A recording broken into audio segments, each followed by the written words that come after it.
What does Jensen Huang, the CEO of Nvidia, know that the other tech CEOs don't? Well, he has been among the first to say that Nvidia would pay $100,000 for H-1B fees to get the best talent possible for a given application. Well, one might ask the question, how well is the United States education system? Can't US residents and US citizens apply and qualify for these jobs? What is it that makes this so unique? Well, we're going to take a deep dive into the system of education in the United States. Not a deep dive, but a quick look at the numbers, and let's try and find out where the reality lies. And before I go into the infographic, a small request to all of you to please like this video, and if you have not already subscribed to our channel, do subscribe to our channel. Here we go. Badiagrama saved my life. This place is the best in the world. It's so professional, kind, gentle. It's absolutely, really the best. I came here with some brain fog. It cured me. And this place is blessed by God. May God shower more grace on Badiagrama.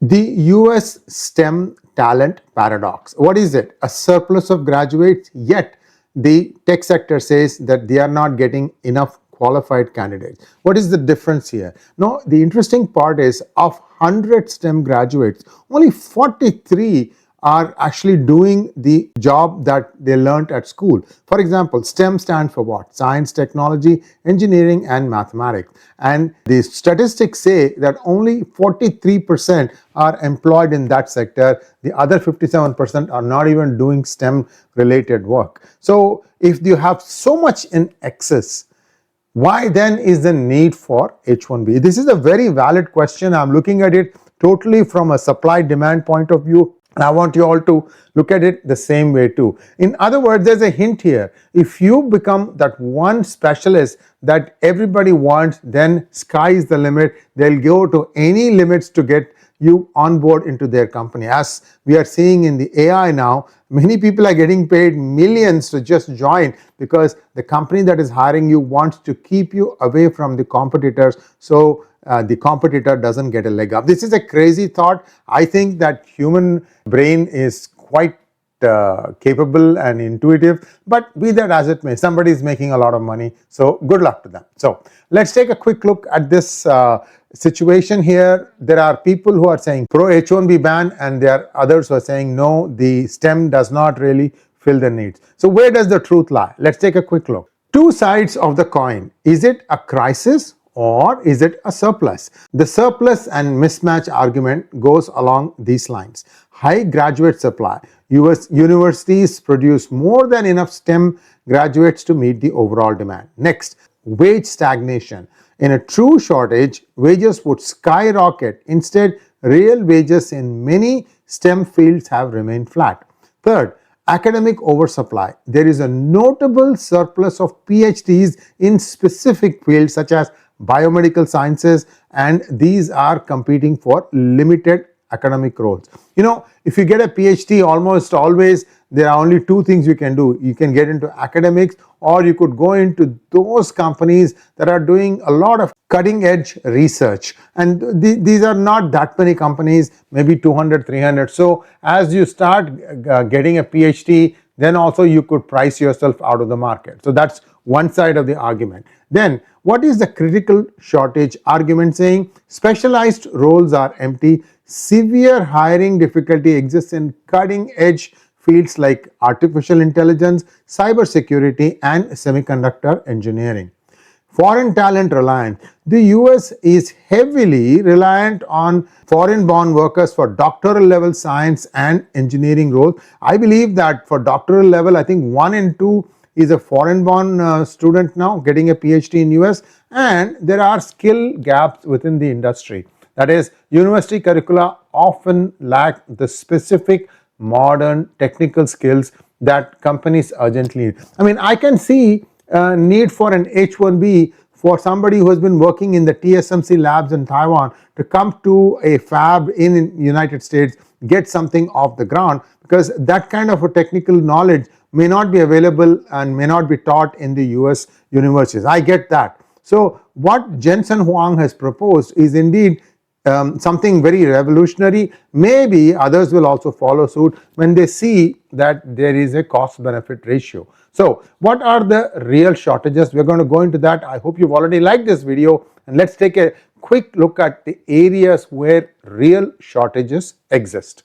If you take a look at artificial intelligence and machine learning engineering, there is an index that has been calculated by this engine. So it says that there is a perceived hiring difficulty of 95. The index is 95. Index is based out of 100, which means it's very, very difficult to find experts in the fields of AI and machine learning. Where could this be? It could be any industry anywhere in the world. There are some who have specialized roles like this. United Kingdom is a place where you get a lot of such people, Netherlands, and probably in India some places. So there are lots of pockets where excellence is there, and those may be the ones that these companies might be coveting. Next, in semiconductor engineering, the perceived hiring difficulty index for that is 92. AI is 95, this is 92. Cybersecurity, again, a very difficult, unique place.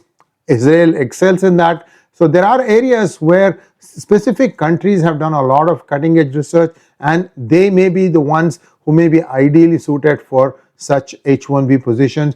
The perceived hiring difficulty index for cybersecurity is 88, and then for data science and analytics it is 85, cloud computing architecture 75, and general software development is 60. So this number, the general software development, is where India excels in, and it remains to be seen how many such jobs will be filled.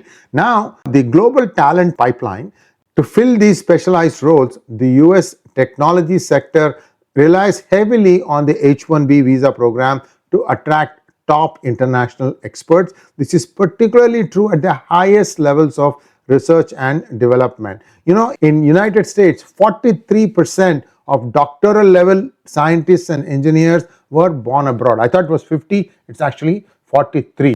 So that is 43%, and US born talent is 57%. So 1 and 2 you can loosely say. So if you don't have these people coming through, and if those people don't go on to get jobs under H-1B, guess what? The loser is United States. And in this case, what Nvidia has done is they have seen this as an opportunity rather than a challenge. Nvidia is on a growth path. In fact, I think recently their market cap increased to 4.4 trillion, which means Nvidia as a company is worth more than the GDP of India. I know it will hurt, but that's what it is. Market sometimes comes up with these frothy valuations. So, what can you say? So the problem for Nvidia is critical shortage of elite specialized AI and semiconductor talent. The solution is recruit the best minds globally, regardless of origin.